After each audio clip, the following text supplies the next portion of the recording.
Brown's been around certainly for the last 14 years. The brewery was originally set up by two ex-Bass brewers who came up with the recipe. I've worked there for the last 12 years, and over that time we brought the two guys out, and I was left with pretty much a good recipe actually, which we've kept going. We've kept the consistency there, and the product is hopefully, or obviously, as good as it ever has been. How would you describe the taste of your beer? We describe it as a nutty rich ruby ale, plain and simple. And what does winning mean for you today? Excellent, I'm still in a bit of a daze now actually, it's really good. We won a silver in category last year, in the male category, which was also excellent. You know, we went home celebrating last year. To win gold in category this year was absolutely superb. And then to go on and win the overall champion is just amazing. It's just phenomenal. I know what's happened to other brewers since they've won the GBBF. If that's going to happen to us, you know, great. Commercially, you mean? Yeah, absolutely. I think it's the ultimate goal in any microbrewery is to win Champion Beer Great Britain. So what's next then after now you've won? I'm probably going to brew lots of beer.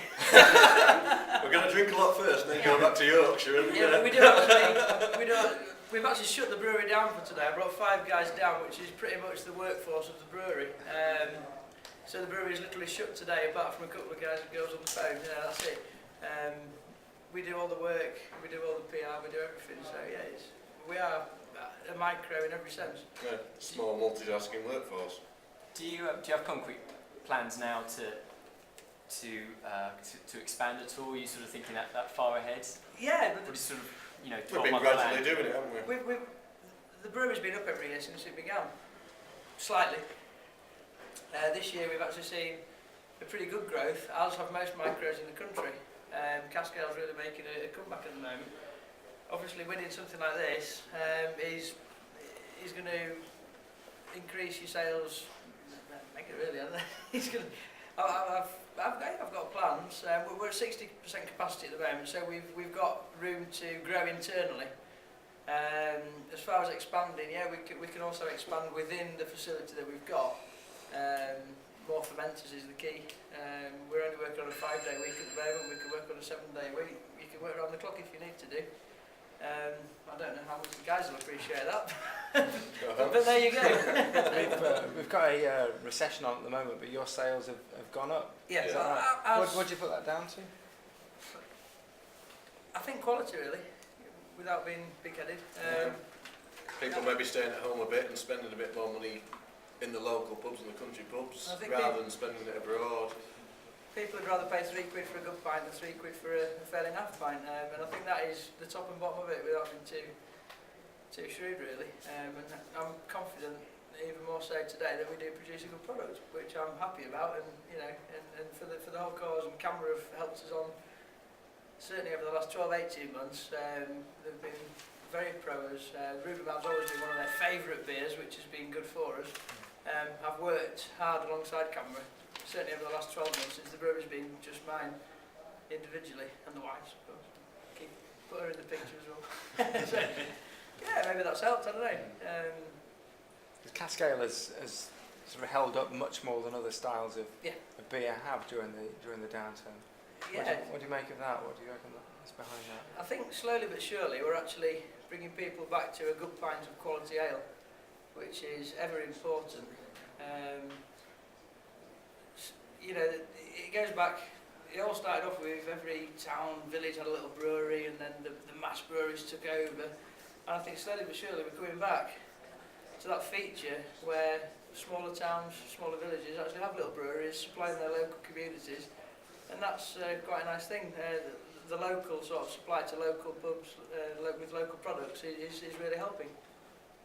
In the past, sort of champion beer winners have seen demand sort of outstrip supply in terms of being able to supply the beer after they've won. You sort of touched on it, but you're sort of confident you'll be able to keep up with demand now for I mean, I assume, well, I say assume, there may be an initial demand that could be hard to keep up with.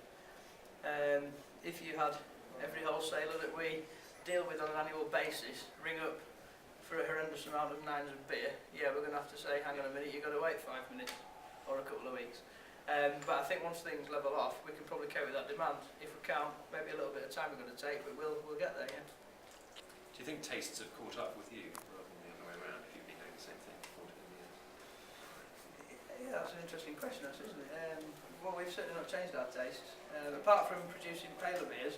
But as far as the Ruby Mild is concerned, yeah, tastes must have caught up with us. Food taste in general, I think. People wanting quality products and wanting more of a taste than the blandness which was out there before. Yeah. What do you make of Brewdog doing a 18.7%? Good on them. I had someone from the morning advertiser asking me that question. Good Monday, advertising for Tuesday them. this week, yeah. They've always been great marketers, haven't they? I've not got a problem with them producing a beer of that strength. At the end of the day, I challenge anyone to, sling a pint of that down the shoulders. I don't think they're going to do it,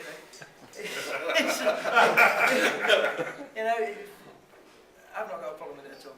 It's just part of, part of the industry. As a microbrewery, do you feel you're up against it? Well, I did, but I don't anymore. I think, go back 5 or 6 years and I thought, all these micros are opening, which came with the duty relief and all sorts of different things. All these breweries started opening and I started thinking, hang on a minute, I'm getting a smaller piece of the cake here, all the breweries as a whole. But actually, as time's moved on, we complement each other, and then the industry as a whole is moving onwards and upwards. So, yeah, my initial thoughts were wrong, and no, it's excellent that all these breweries are opening. I think it's a group of people pushing good products nowadays. Yeah. And like I was Really speaking to trying hard, guys from home today, I've been speaking to Hamilton, York Brewery. I mean, these could be competition, should be competition, but they're not. We know them and we work with them. Emulating the wine industry, maybe? Maybe. Possibly, yeah. It's a craft market, which everybody's, everybody's got the same goal at the end of the day, and they're all just trying to produce a quality product which is slightly different from each other.